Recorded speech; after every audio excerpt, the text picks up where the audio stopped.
Buenos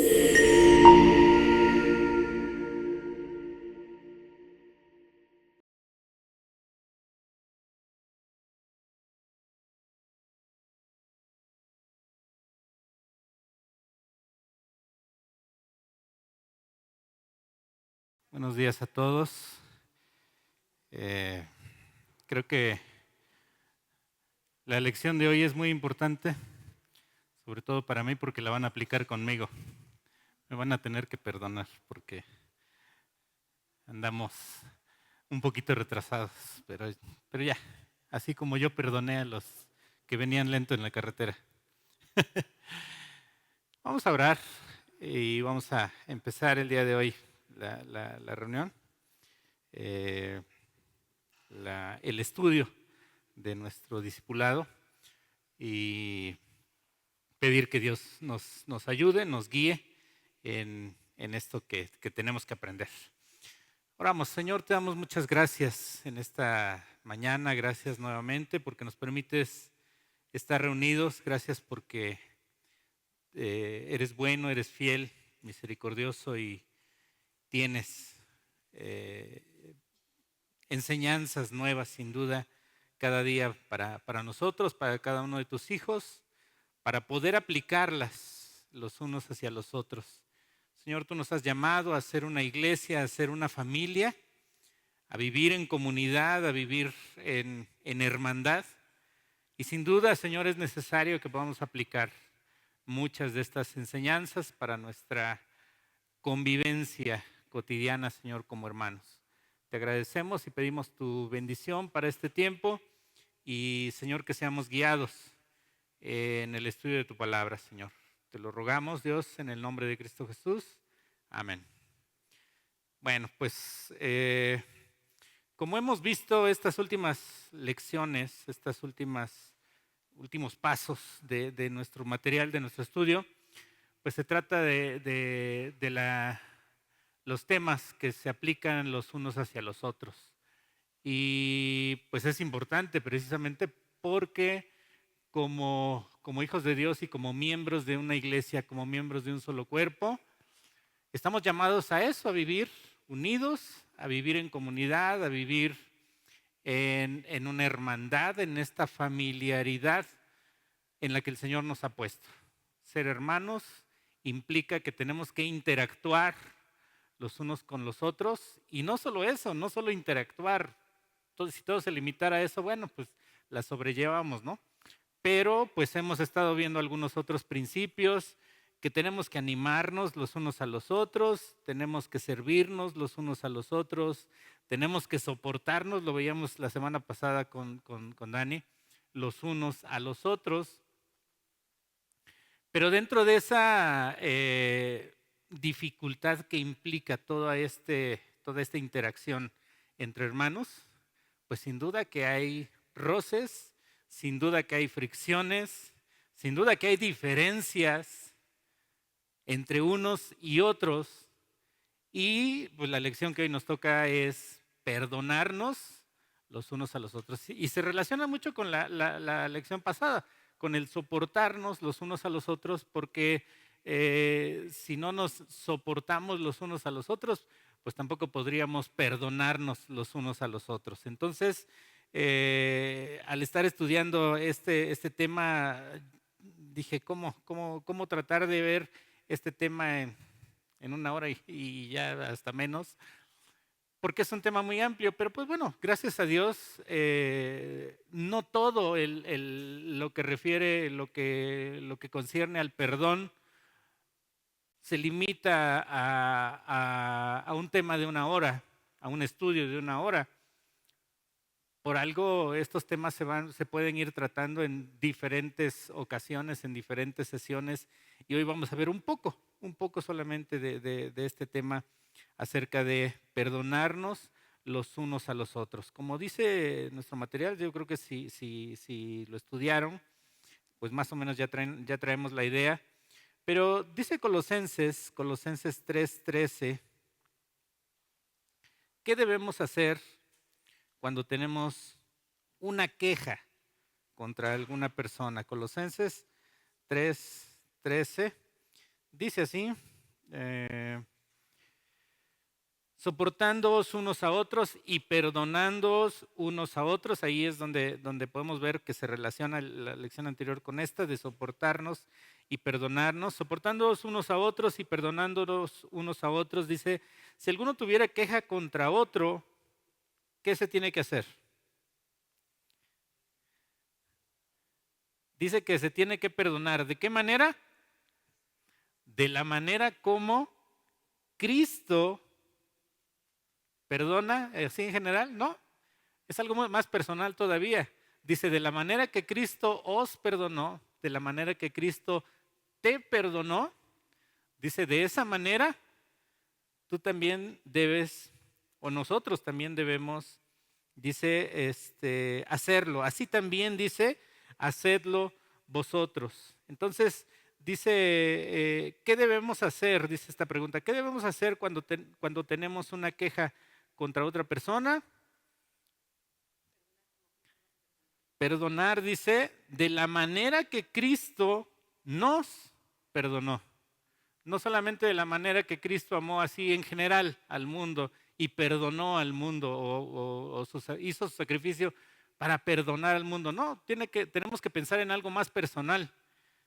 De la manera que Cristo me perdonó a mí, cuando yo le ofendí de diferentes maneras, cada quien sabemos de qué manera hemos ofendido a Dios, cada uno de nosotros sabemos hasta dónde nuestros pecados ofendieron a Dios. Pues de esa manera, así como Cristo nos perdonó, dice que de esa manera tenemos que perdonar a los otros. A veces pensamos que hay cosas que nos hacen las demás personas que tal vez decimos, eso sí no tiene perdón. Usamos mucho esa frase, ¿no? Eso sí no tiene perdón, eso sí ya se pasó, eso sí ya se fue al extremo. ¿Cuántas veces nosotros hemos ofendido a Dios? Pues de manera parecida, de una manera en que humanamente podríamos decir, pues eso no tiene perdón de Dios, sin embargo, Dios me perdonó en Cristo. Y aquí quiero que veamos otras citas acerca de esto. Romanos 12,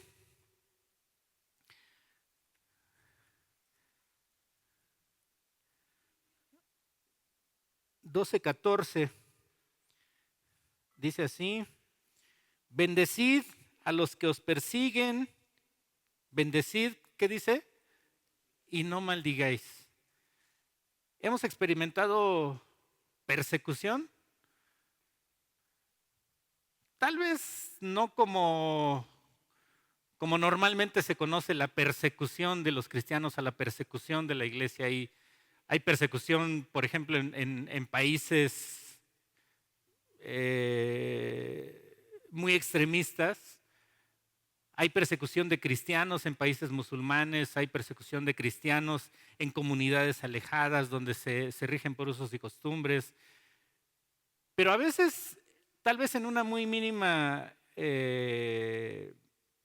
escala, nosotros también hemos sufrido persecución o tal vez desprecio de las personas que nos rodean, de las personas que estimamos nosotros y que a veces por tener nosotros una decisión por Cristo, pues se dan estas situaciones. Dice, gozaos, perdón, bendecid a los que os persiguen, bendecid y no maldigáis. De ahí quiero pasar al 17, ahí mismo en Romanos 12.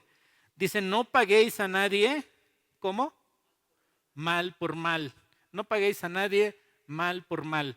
Lo que en el Antiguo Testamento se conocía como el ojo por ojo, ¿y qué más? Y diente por diente. Últimamente decía un personaje, un político, si aplicamos esa, nos quedaríamos chimuelos y tuertos. ¿Por qué? Porque siempre habrá motivo para ir y vengarse y decir, bueno, tú me hiciste esta, pues yo te hago esta.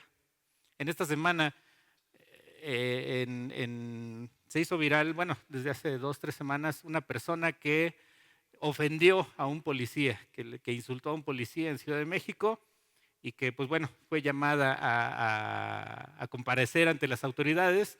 Y en esta semana, en una de esas comparecencias, va saliendo esta persona. ¿Se enteraron de eso? ¿Y qué le hicieron? La abuchearon, le echaron agua, algo parecido a esto, ojo por ojo y diente por diente. ¿Creen que se arregla algo así? Pues no, difícilmente. Por eso dice la Biblia, no paguéis a nadie mal por mal. Procurad lo bueno, dice, delante de todos los hombres. Procurad lo bueno delante de todos los hombres. Hasta el 21. Si es posible, dice, en cuanto dependa de vosotros, ¿qué debemos hacer? Estar en paz. Estar en paz con todos. Si alguien nos ofende, si alguien viene y, como decimos, nos echa bronca, nos provoca, en cuanto dependa de nosotros, ¿qué dice? Debemos estar en paz.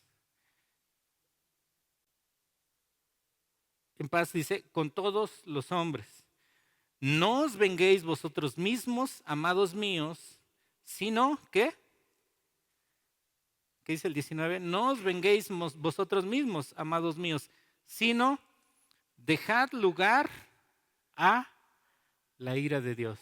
Y es algo parecido a lo que hacía Cristo. Lo vamos a ver aquí en otra cita más adelante. Pero el Señor Jesucristo, ¿qué decía? ¿O qué hacía? Cuando a Él lo maldecían, ¿respondía con maldición? Callaba. Dice que encomendaba la causa ¿a quién? Aquel que juzga justamente. Dejar lugar, dice, a la ira de Dios, porque escrito está, mía es la venganza, yo pagaré, dice el Señor. Así que si tu hermano tuviere hambre, ¿qué tenemos que hacer? Dale de comer. Si tuviere sed, dale de beber. Pues haciendo esto, ascuas de fuego amontonarás sobre su cabeza. Es bien fácil así que si nuestro enemigo vemos que tiene alguna necesidad, si vemos que tiene hambre, si vemos que tiene sed, es fácil retribuirle con el bien o más bien dirigirnos a él con un bien cuando esa persona nos ha ofendido, cuando esa persona nos ha maltratado, cuando esa persona nos ha lastimado, herido. ¿Es fácil hacer esto que dice la palabra de Dios? Para mí no lo es. Para mí no es fácil.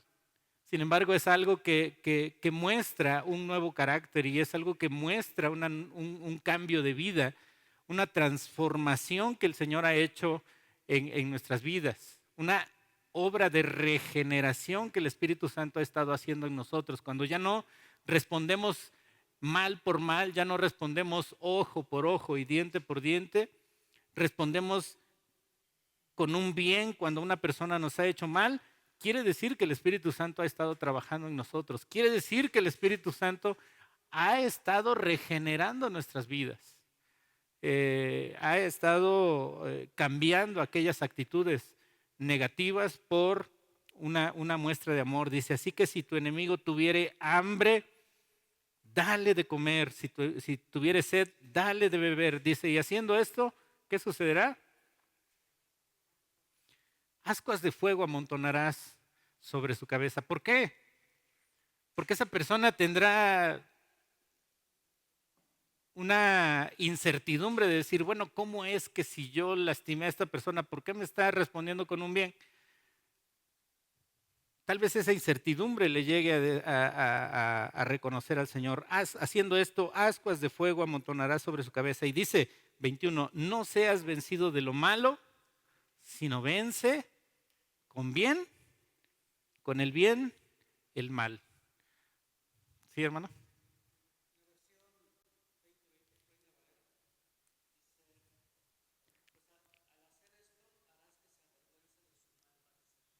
Al hacer esto, harás que se avergüence de su mal parecer o proceder. No, parecer.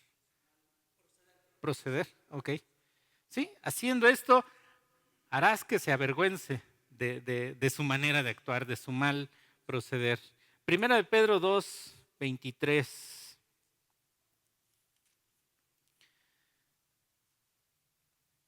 dice acerca del Señor Jesucristo, lo que mencionaba yo hace un momento, quien cuando lo maldecían, ¿cómo respondía?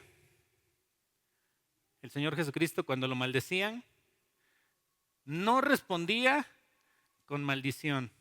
Y podemos pensar, bueno, el Señor Jesucristo fue totalmente justo, el Señor Jesucristo fue totalmente perfecto. Sin duda que Él tenía la potestad para que cuando alguien lo maldijera, hiciera llover fuego del cielo y consumir a quien lo estaba maldiciendo, a quien lo estaba maltratando, a quien lo estaba escupiendo, a quien lo estaba hiriendo. Y sin embargo, Él siendo perfecto, Él siendo santo, no lo hizo. ¿Qué hizo? Cuando lo maldecían, no respondía con maldición. Cuando padecía, no amenazaba, sino encomendaba la causa al que juzga justamente. ¿Quién es el que juzga justamente? Dios mismo, Dios mismo. Es importante notar que perdonar, dice nuestro manual, dice, es importante que perdonar está ligado con soportar, puesto que los dos son necesarios para vivir en armonía con otros. Ya lo decíamos hace un momento, el tema anterior se relaciona mucho con este tema. Para saber cómo perdonar, debemos ver el ejemplo de Cristo. Para saber cómo perdonar, debemos ver el ejemplo de aquel que sufrió tal contradicción y que aún en esa contradicción, aún en ese sufrimiento, no respondía con maldición. Recordemos las palabras, una de las frases que el Señor Jesucristo decía al estar crucificado. Dios mío, ¿qué dice? Perdónalos. ¿Por qué? No saben lo que hacen. Perdónalos porque no saben lo que hacen. Están ciegos, tienen una venda en los ojos. El pecado está cegando los ojos de ellos. En este caso el Señor Jesucristo se refería a quienes lo condenaban, a quienes lo maldecían, a quienes lo crucificaban. A todos aquellos que rodeaban esa escena, decía, Señor, perdónalos. No saben lo que están haciendo. Están fuera de su razonamiento, están fuera de sus casillas, están fuera de toda realidad y de toda verdad. Perdónalos, dice, porque no saben lo que hacen. Tienen una venda en los ojos. Así decía el Señor Jesucristo. ¿Cuál es una característica de un amigo según Proverbios 17:9? ¿Alguien tiene la cita? Proverbios 17:9. Ya la tengo aquí. Dice, el que cubre la falta busca amistad, mas el que la divulga aparta al amigo. Está hablando aquí de las faltas y de qué actitud se debe tener hacia las faltas. ¿Cuál es una característica de un amigo? ¿Qué hace con la falta? Cubre la falta, en otras palabras, o más bien con otros, tiene el sentido, cubrir la falta tiene el sentido de perdonar la falta. La frase cubrir una ofensa en la Reina Valera puede tener la idea de perdonar la ofensa. Como en la Nueva Versión Internacional, la segunda frase de Proverbios 17:9 podría referirse a no andar divulgando el pecado a otros, como hace el chismoso, o de seguir molestándole constantemente por su falta. Cuando una persona comete una falta, pues simplemente debemos perdonarla, debemos olvidarla. ¿Alguien sabe cómo se dice perdonar en inglés? No, pero perdón o perdonar es forgive. ¿Y qué significa forgive? Olvidar, olvidar. Simplemente es echarlo, como dice la palabra de Dios, que cómo lo hizo el Señor Jesucristo con nosotros cuando nos perdonó. Dice que echó nuestros pecados, ¿dónde? A lo más profundo del mar, dice, y nunca más se vuelve a acordar de ellos. Y eso es lo que hace un amigo cuando cubre la falta.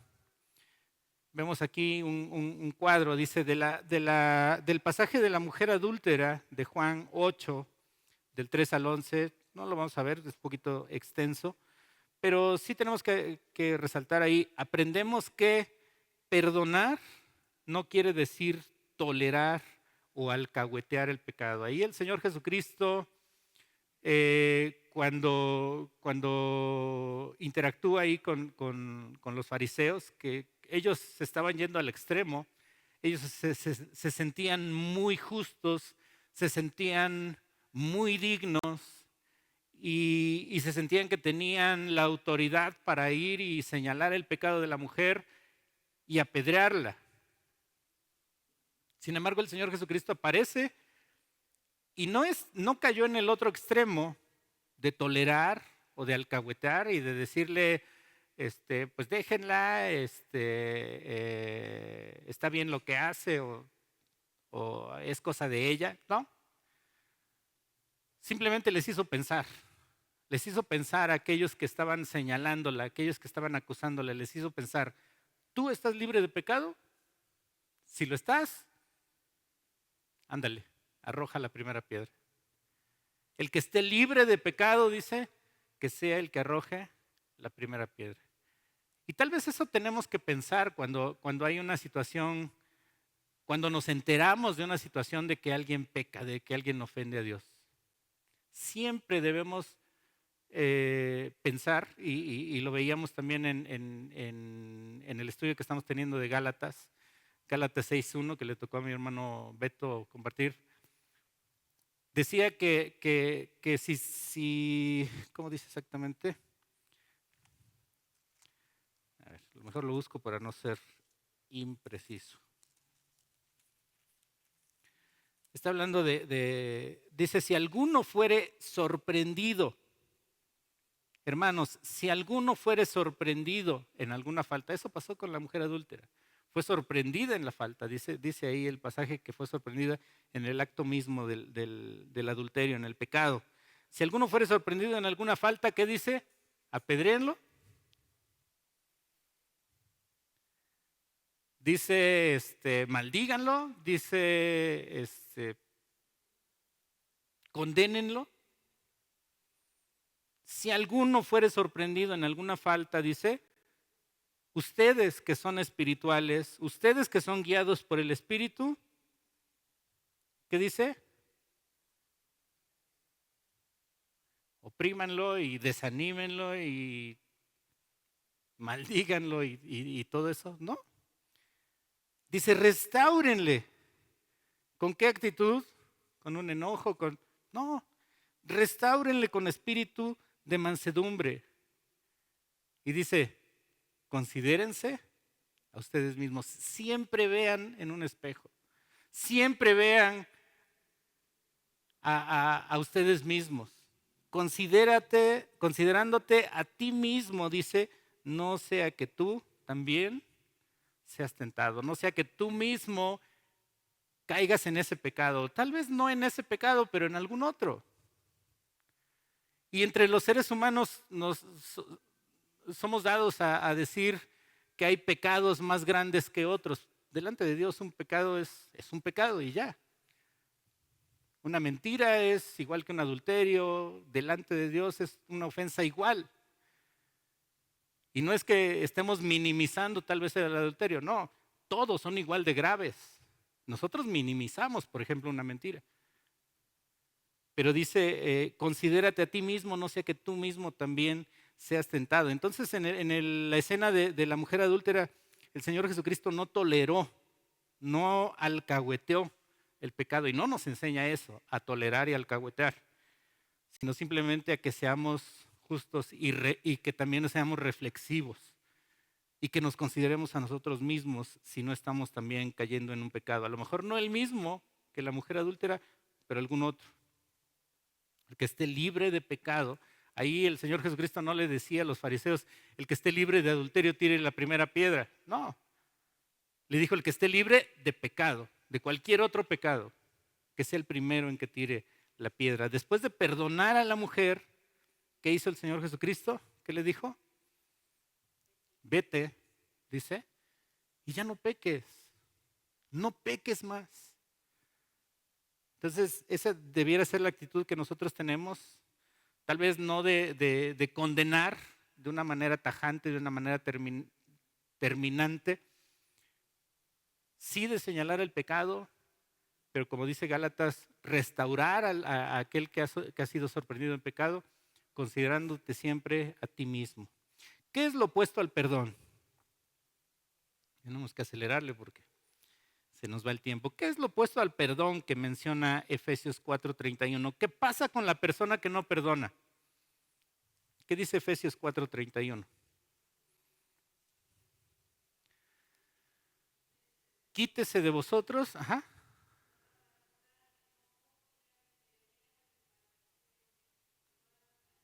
Ajá. Entonces, cuando no hay perdón, ¿qué hay?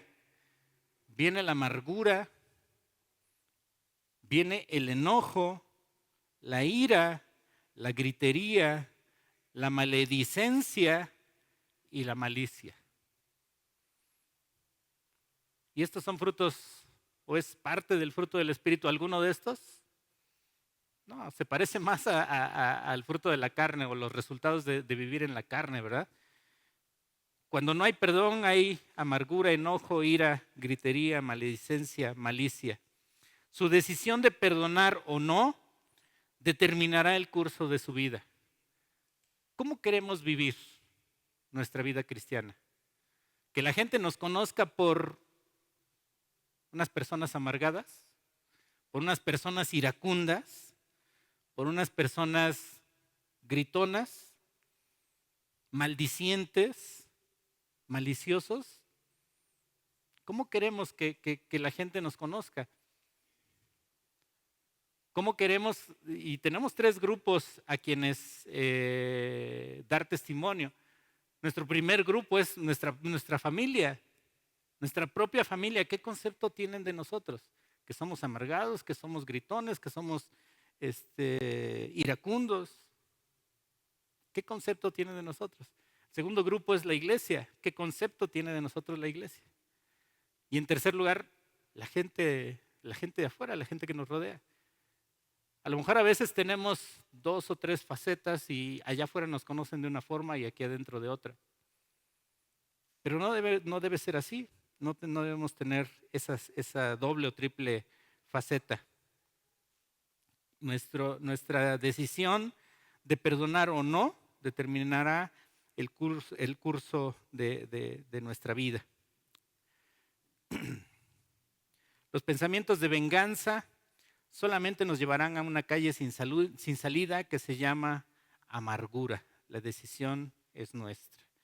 Mediten en los siguientes pensamientos. El perdón no cambia el pasado, pero sí agranda el futuro. Entonces, el perdón, pues lamentablemente ya no va a borrar las ofensas que se hicieron. Si nosotros ofendimos o a nosotros nos ofendieron, el perdón no va a borrar eso. Es como una hoja. Muchas veces pongo esa ilustración. Si nosotros tomamos una hoja y la arrugamos,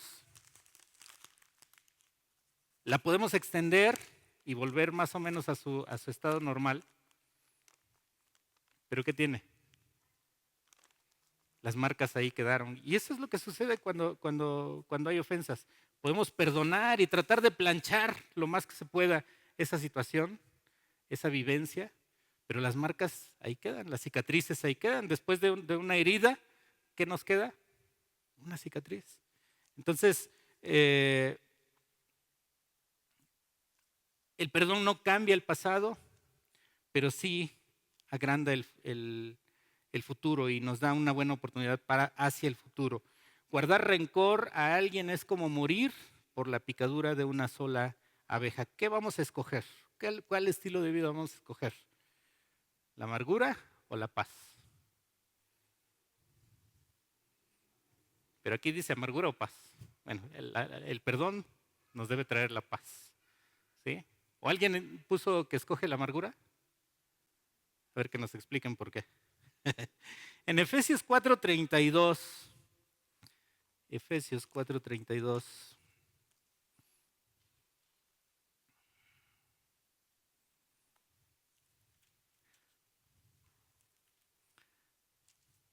dice así: antes sed benignos unos con otros, misericordiosos, perdonándoos unos a otros, como Dios también os perdonó a vosotros en Cristo. En Efesios 4:32 el perdón y la misericordia están ligadas. ¿Por qué crees que están ligadas el perdón y la misericordia? ¿Deben ir acompañados el perdón y la misericordia? Si no tenemos misericordia, no puede haber perdón. ¿Qué significa misericordia? Lo hemos dicho el significado de misericordia ya muchas ocasiones, pero es bueno recordarlo. ¿Qué significa misericordia? No dar a alguien lo que se merece. Y es un juego de palabras con la palabra gracia. La gracia es dar a alguien algo que no merece. Entonces Dios nos ha tratado con misericordia porque no nos ha dado conforme a nuestras obras. No nos ha dado conforme a nuestros actos. No nos ha dado conforme a lo que merecemos. Dios nos ha dado conforme a su gracia. Nos ha dado algo que no merecemos. Nos ha dado su perdón, nos ha hecho parte de su familia, nos ha hecho parte de su cuerpo y nos ha dado una promesa de vivir eternamente en su presencia. Entonces, ¿es necesaria la misericordia para que haya perdón? Sí. Y lo mismo entonces en nuestras relaciones personales. Es necesario que tengamos misericordia. ¿Por qué? Porque si alguien nos ofendió, lo justo sería que esa persona pagara. Volvemos otra vez, al ojo por ojo y al diente por diente. Lo justo sería eso. Pero necesitamos misericordia para poder decir, sí, está bien, me ofendiste. Pero no lo vamos a tomar en cuenta. Vamos a vivir en paz, vamos a escoger la paz. Entonces, Cristo mostró misericordia hacia nosotros. Dice ahí el versículo, sed benignos unos con otros, misericordiosos, perdonándoos unos a otros, como Dios también nos perdonó a nosotros en Cristo Jesús. Entonces, porque Cristo mostró misericordia al perdonarnos, no nos dio conforme a nuestras obras. Porque si Dios nos hubiera tratado conforme a nuestras obras, ¿qué dice la Biblia? Ya hubiéramos sido consumidos. Si Dios nos tratara sin misericordia, si no estuviera presente en Él la misericordia, sin duda que nadie de nosotros, y empezando por mí, no amanecería el día de hoy. Hubiera sido consumido. El solo hecho de que yo esté respirando en este momento es una muestra de la misericordia de Dios. Debemos, número 5, debemos, ¿qué? Según Santiago 5:16. ¿Qué dice Santiago 5:16?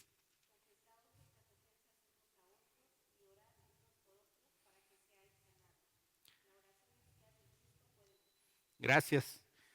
Aquí una recomendación de Santiago. Dice, confesaos vuestras ofensas unos a otros. Pero no le está diciendo con una intención de que nada más seamos divulgadores.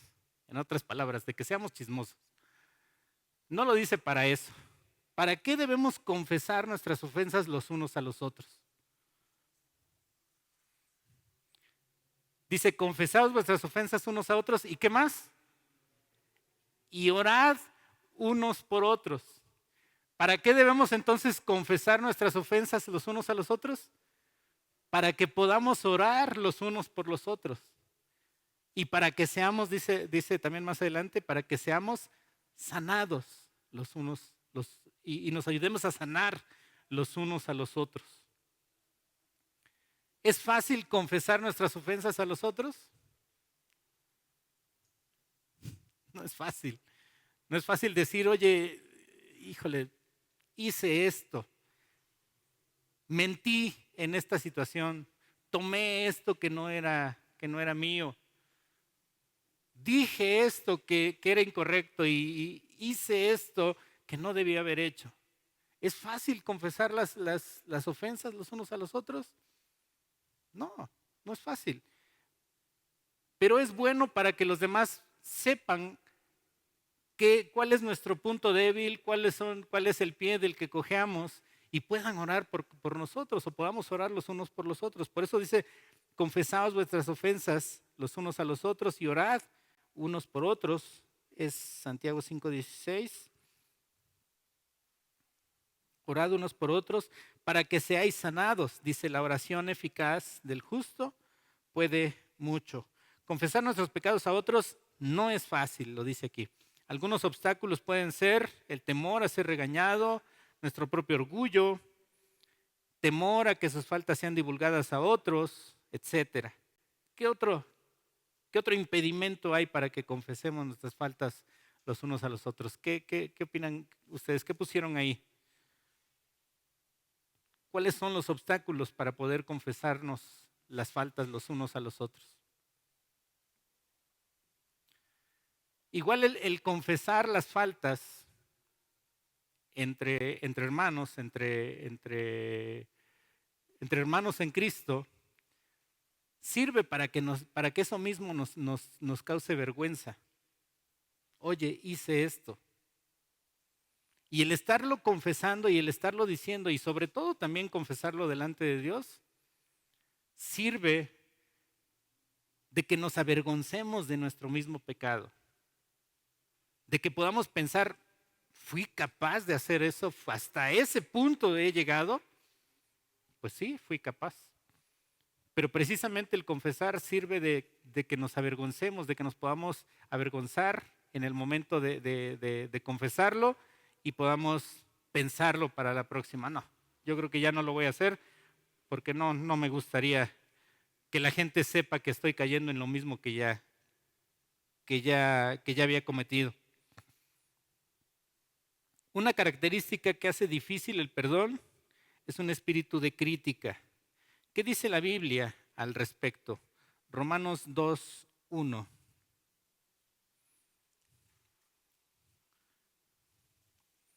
Muchas veces lo que dificulta el perdón es la crítica. Romanos 2:1, ¿qué dice?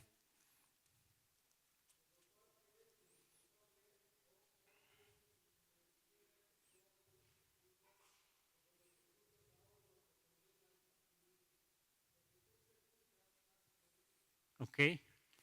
Muchas veces nos sentimos más dignos que otros y cuando vemos que nuestro hermano está pecando, sentimos que tenemos la autoridad moral, a veces sentimos que tenemos la autoridad moral para hablar, para criticar, para juzgar. Pero dice aquí, dice Romanos, tú eres inexcusable, dice, oh hombre, quien quiera que seas, porque tú que juzgas, en lo que juzgas a otro, te condenas a ti mismo. Tú que juzgas, haces lo mismo. Mateo 7, del 1 al 5, también dice algo parecido. Habla acerca del juicio que hacemos, de cómo juzgamos a las demás personas. Mateo 7 dice, no juzguéis para que no seáis juzgados, porque con el juicio con que juzgáis seréis juzgados y con la medida con que medís os será medido. ¿Y por qué miras la paja que está en el ojo de tu hermano y no echas de ver la viga que está en tu propio ojo? ¿O cómo dirás a tu hermano, déjame sacar la paja de tu ojo y he aquí la viga en el ojo tuyo? Hipócrita. Fíjense con qué palabras dice esto el Señor Jesucristo. Hipócrita, saca primero la viga de tu propio ojo y entonces verás bien para sacar la paja del ojo de tu hermano. En resumen, el problema principal de juzgar a otros es, como decimos comúnmente, que la vida da muchas vueltas. Y muchas veces en las cosas que nosotros juzgamos a los otros, más adelante la vida nos puede presentar una situación donde nosotros mismos caigamos en ese mismo pecado. Sucede muchas veces con los hijos, ¿no?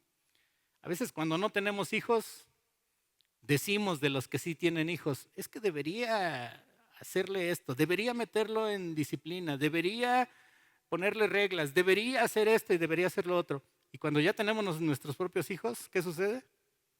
A veces estamos peor. Es que esa persona debería sobrellevar así su matrimonio, deberían hablar, debería haber comunicación entre ellos. Pero ¿qué pasa cuando nosotros tenemos un problema en nuestro matrimonio? Muchas veces juzgamos a los demás y no sabemos que solamente estamos viendo la paja en el ojo de nuestro hermano, pero en nosotros en nuestro ojo hay una viga que nos estorba totalmente para ver la realidad de las cosas. Y es por eso que decíamos, cuando se trata de restaurar al hermano, que dice Gálatas otra vez, debemos siempre considerarnos a nosotros mismos, no sea que nosotros seamos tentados, no sea que nosotros estemos peor de lo que el otro está fallando. Creo que la manera correcta sería decir, hermano, ahorita tú estás en esta dificultad, ahorita tú estás en esta situación, vamos adelante, voy a orar por ti, para que cuando yo esté en una situación parecida, tú también seas mi apoyo y tú también ores por mí. Creo que sería una manera más sabia de decir las cosas y no solamente decir, estás mal, estás en un error, estás actuando mal, hazle así y no me hables más. ¿Quién tiene derecho a juzgar a otros según Mateo 7:5? ¿Qué dice el 7:5? Saca primero, hipócrita dice, saca primero la viga de tu propio ojo y entonces verás bien para sacar la paja del ojo de tu hermano. ¿Quién tiene derecho a juzgar entonces? El que ya se examinó a sí mismo. El que ya vio que en su propio ojo, que en mi propio ojo hay una viga que no me deja ver la paja en el ojo de mi hermano. Hay algo todavía peor a veces en mi vida. Cuando nosotros reconocemos eso, que nosotros estamos igual de expuestos o más expuestos que otros, es cuando tenemos de alguna manera el derecho sí, el derecho de juzgar a otros. La Biblia nos manda a perdonar a otros, sin importar lo que han hecho. Perdonamos aún a nuestros enemigos. Esto no quiere decir que la persona queda exenta de su responsabilidad de arrepentirse y pedir perdón. Hay que entender la responsabilidad de cada uno. El ofensor, dice, es responsable ¿de qué?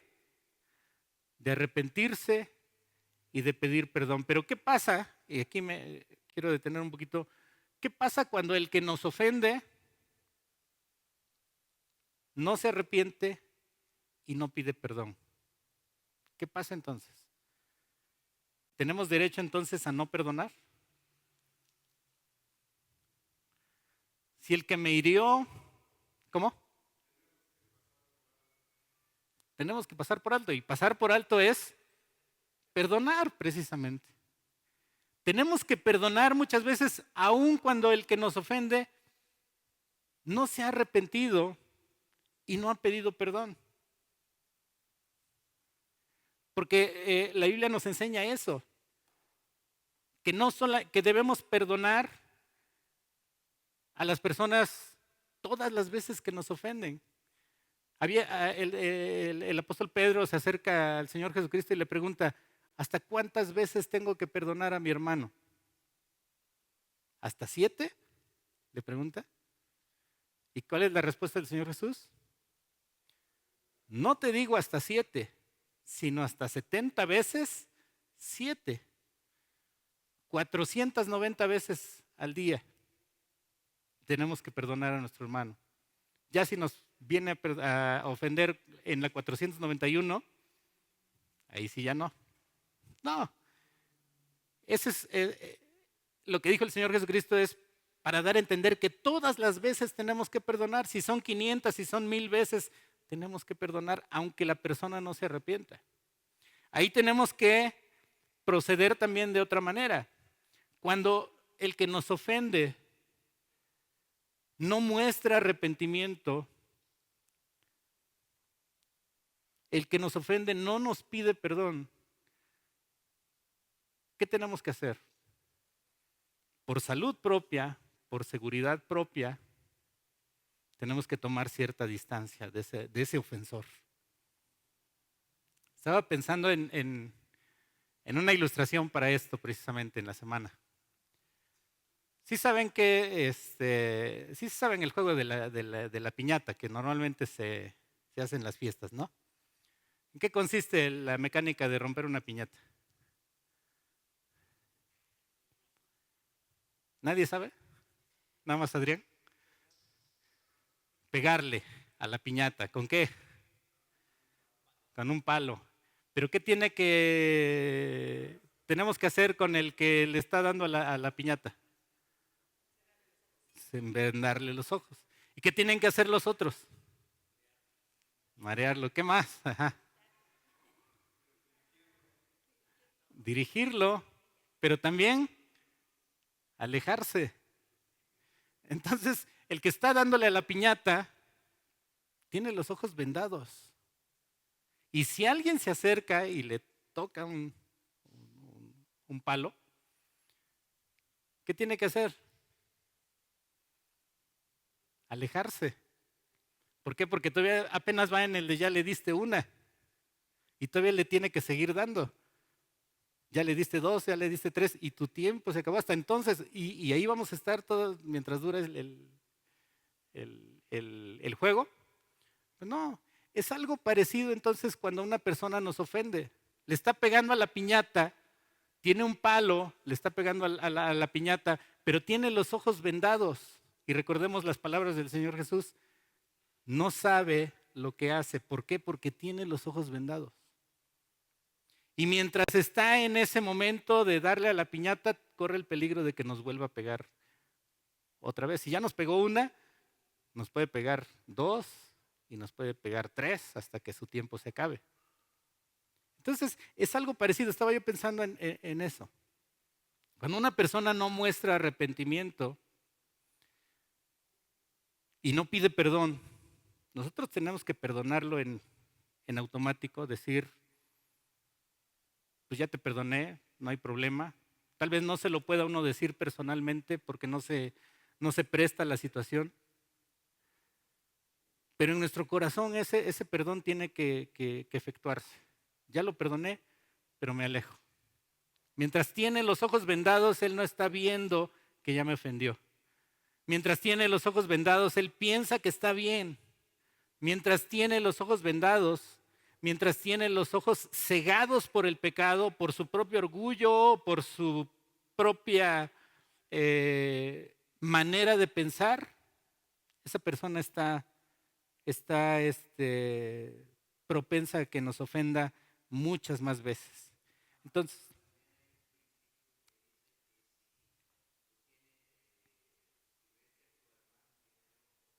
sí, sí, claro, a eso iba. Hay un proceso. Sí, sí, también. Pero también hay la situación de que aún hablando, aún llevando el proceso, la otra persona piensa que está bien y la otra persona piensa que es uno el que lo está ofendiendo. Entonces, si ya se llevó ese proceso, también lo dice ese mismo proceso. Si te oye está bien, si no te oye, ve con 2 o 3 testigos, si no te oye, ve con la iglesia, y si no te oye, dice, tenlo por gentil y publicano. O sea, ese es el extremo, pues aléjate de él. Nada más que aquí, pues obviamente no estoy relatando todo el proceso, pero tal vez es necesario hacer eso. Ahora, no solamente debe haber eso, sino que debe existir en nuestro corazón, cuando una persona no se arrepiente y no pide perdón, debe haber un perdón genuino. Debe haber tal vez un distanciamiento por seguridad propia, porque ya no me lastime más, no me ofenda más, pero también debo orar por él. Debo orar por él. No solamente decir, pues, me alejé de él, me distancié de esta persona porque me está ofendiendo y andarlo divulgando y ya es un tal por cual y es esto y es lo otro. No, tengo que orar por él. Que Dios trate con esta persona, que Dios le muestre a esta persona su proceder y que Dios me muestre a mí también lo que tengo que aprender, porque sin duda que no solamente es esa persona, sino soy yo también quien tiene que aprender algo. Entonces debemos perdonar, tal vez tomar cierta distancia y orar por esa persona. El apóstol Pedro preguntaba, ¿hasta 7 veces? Todas las veces que haya necesidad, todas las veces tenemos que perdonar. El ofendido, dice, es responsable de perdonar aun cuando considera que la otra persona no merece perdón. Una vez que perdona, ha cumplido su responsabilidad y es libre del peso de la amargura que antes controlaba su vida. Cuando no perdonamos, fíjense, muchas veces he pensado esto. Cuando nosotros no perdonamos a los demás, nos sentimos más justos que Dios. Cuando nosotros no perdonamos a los demás, nos sentimos más justos que Dios, porque Dios ya ha perdonado. Y Dios ha perdonado pecados innombrables.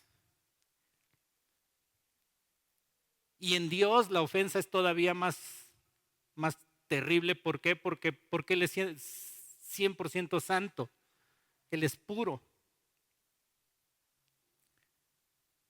Y a Él la ofensa le ofende pues todavía más que a nosotros, porque nosotros somos también pecadores como el que ofende. Entonces, cuando no perdonamos a alguien, nos sentimos más justos, nos sentimos más dignos, nos sentimos más santos que Dios. Cuando una persona no perdona a otro, se siente más justo, más digno y más santo que Dios mismo. Es para pensar y llevarlo ahí en nuestra mente. ¿Qué tipo de acción nos caracteriza al pueblo de Dios? Según Proverbios 24:17. El pueblo de Dios no se alegra por la caída de los otros. El pueblo de Dios, según Proverbios 24:29, no es vengativo. El pueblo de Dios, según Éxodo 23:4 y 5, no devuelve mal por mal. Ya nos llegó el tiempo. Dice, para meditar, trate de pensar en un ejemplo moderno de Éxodo 23:4 y 5. A ver, vamos a ver qué dice Éxodo 23.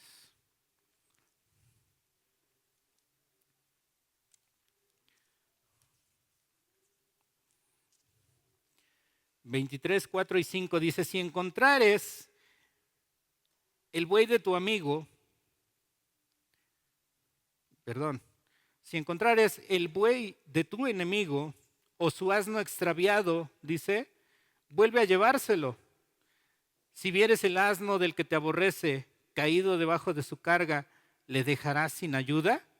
Antes bien, le ayudarás a levantarlo. Eso dice las leyes que Dios le daba al pueblo de Israel.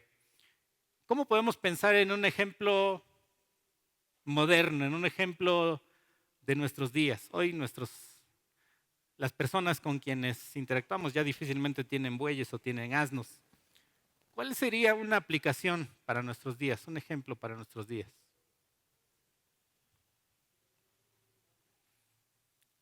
Yo puse aquí, si se le poncha una llanta, si tiene un accidente nuestro enemigo, ¿vamos a ser capaces de dejarlo ahí? Tal vez estaríamos actuando de la misma manera que él. Es que me ofendió, pues para que aprenda, para que se le quite. Exacto, un accidente, un asalto, una enfermedad. Si vemos que esa persona tiene una enfermedad y necesita un recurso para una medicina, ¿seremos capaces de dejarlo así? Aunque sea nuestro enemigo, vaya, aunque nos haya ofendido. Creo que hay muchos ejemplos donde aplicar esto. A lo mejor decimos, es que eso era en esa época. Bueno, hay ejemplos para poderlo aplicar. ¿Hasta qué punto debemos extender nuestro perdón? Dice, según Lucas 6, 35 y 36, una, una persona perdonadora ama a sus enemigos, haciéndoles, ¿qué? Haciéndoles el bien y prestando, dice ese versículo, presten sin esperar recibir algo a cambio. Todo eso se debe hacer, como dice el versículo 35, sin esperar nada a cambio, siguiendo el ejemplo de Dios, quien es benigno y misericordioso. Para terminar, porque ya se nos llegó el tiempo y tengo aquí muchas citas. Quiero pedirles que por favor me ayuden a leer algunas de ellas. Quiero pedirle a Adrián que él busque Miqueas 7:18. Mi hermano David, Mateo 6:14. Mi hermano Beto, Marcos 11:25. Miqueas 7:18. Hermana Mari, Lucas 17:3, perdón, 17:3. Hermana Lilita, Hechos 7:60. Hermana Lilita otra vez, pero mayor. Lucas 17:3 y 4. 17:3 y 4. Ahorita les voy a pedir. Hermana Anita, primera de Juan 1:9.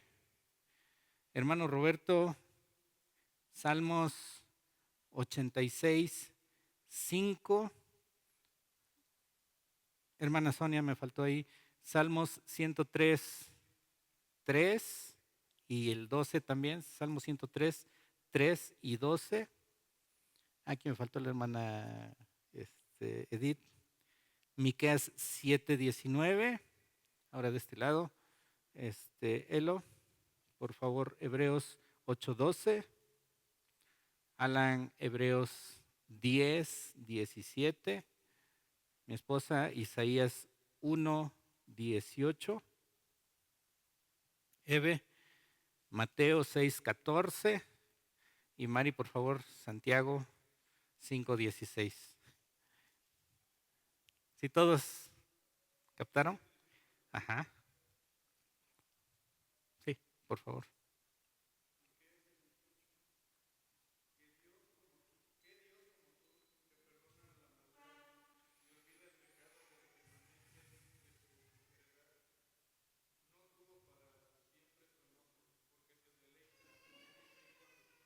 Gracias. Ya no los vamos a comentar, simplemente es que los llevemos en la mente. Todos estos textos hablan acerca del perdón. Aquí habla del perdón de Dios. ¿Qué Dios como Él que perdona la maldad? Hermano David, Mateo 6.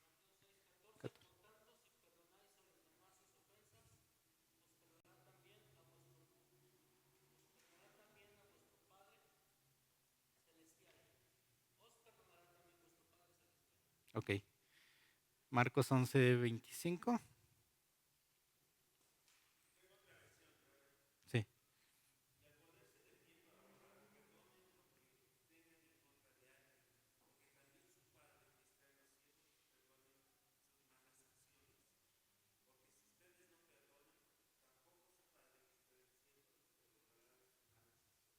Gracias. Lucas 17:3.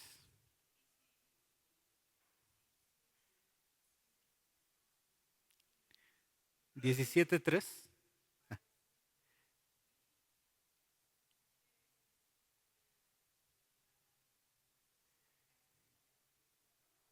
Es el 3.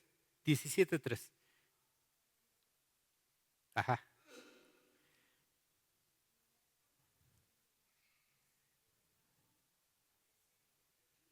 Pecare. Ok, gracias. Si tu hermano pecare contra ti, se arrepiente, perdónalo, dice. Hechos 7:60.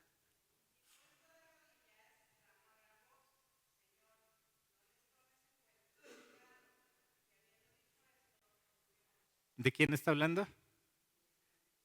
No, era Esteban. Esteban cuando lo estaban apedreando. Imagínense qué situación ahí, recuerdan la escena, ¿no? A Esteban lo estaban apedreando y ¿cuáles son sus palabras? Señor, no les tomes en cuenta su pecado. Lucas 17, 3 y 4.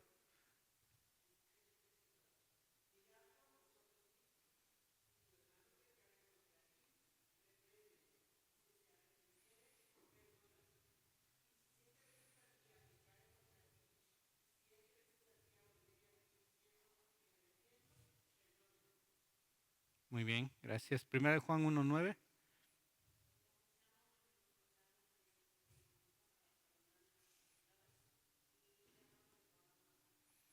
Ok. Salmos 86, 5. Mano Roberto.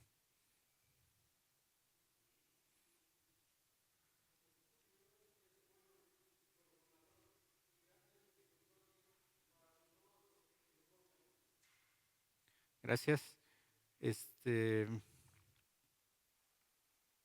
¿Cuál era? Perdón. Ah, bueno. Ok. Sigue, hermana Sony. Ahí.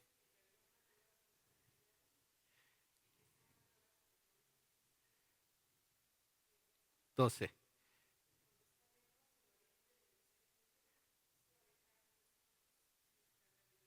Gracias. Miqueas 7, 19. ¿A quién le tocó? Ah,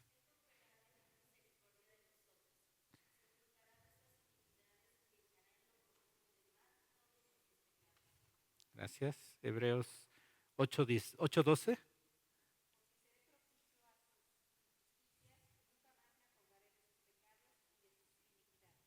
Está hablando tanto del perdón de Dios como del perdón los unos a los otros. Hebreos 17, 10, 17.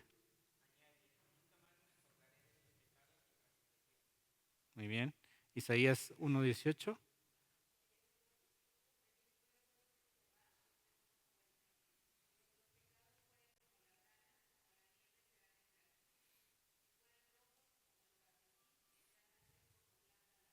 Ujú. Mateo,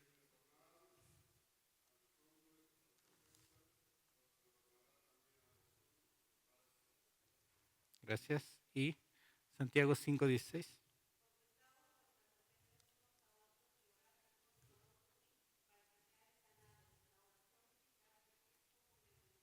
Gracias.